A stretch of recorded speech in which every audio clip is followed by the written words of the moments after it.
Chapter 55. The Hunt. The stairs crumbled but held. Foul drafts blew from the lower levels. Mir climbed. The air grew colder. A faint scrape echoed behind him. He spun around. Nothing. Just wet walls. But the skin on his neck crawled. He pushed higher. The roof. Shadow cube. Dead air. Rot and damp earth. A vast, impenetrable gray sky. No stars. In the center of the ruins, he found the tree. A black wound against the gray. Its branches clawed at the dead sky like skeletal fingers, reaching up, leaning in, as if listening to the dark itself. There it is, Mir exhaled. He retreated to the gear room, grabbed a thick rubberized suit and a heavy filter mask. Straps tight. Leia watched him from the shadows. Her unblinking eyes tracked his every move.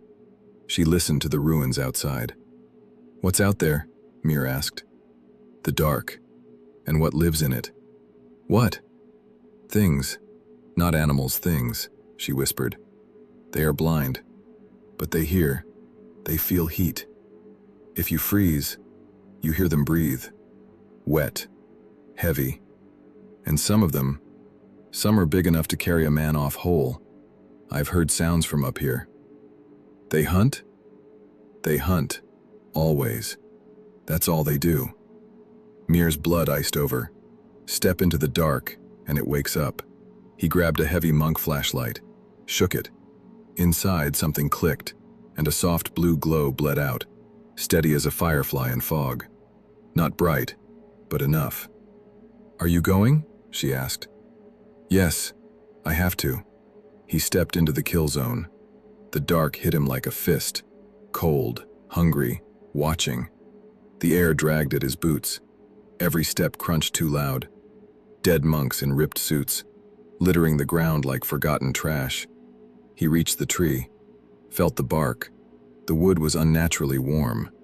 It pulsed, a slow, sickening heartbeat against his palm. He hesitated, a fraction of a second. This was the source of the rot. He reached into the hollow. Cold, smooth stone. The key. He grabbed it. The wind howled. The earth rumbled. Scrape. Right behind him. They were here. The air thickened. Watery. The dark shifted. Claws clicked on stone.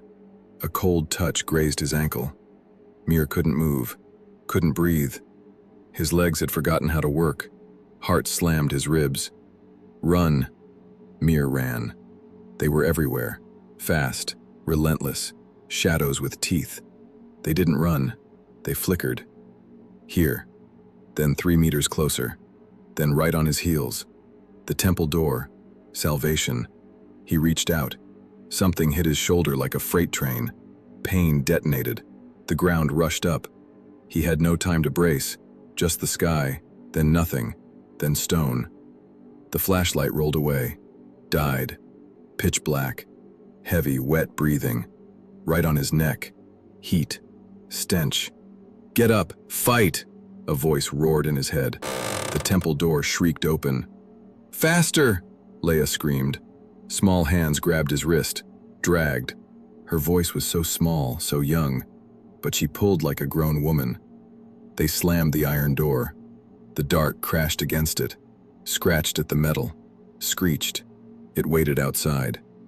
Mir tore off the mask, gasped for air, lungs burning. "Are you infected?" Mir asked, looking at Leia. "How fast do they die?" "Instantly," she said. Mir peeled the mask off entirely, held his breath. If the virus was in there, if the filters had failed. He exhaled. Sat against the cold stone. Counted. Seconds. Minutes. An hour. The silence pressed in. 2 hours. Still breathing. Still alive. He stood up. Grabbed the 15 obsidian stones. Put 2 in the portal base. "You first." Leia stepped into the light.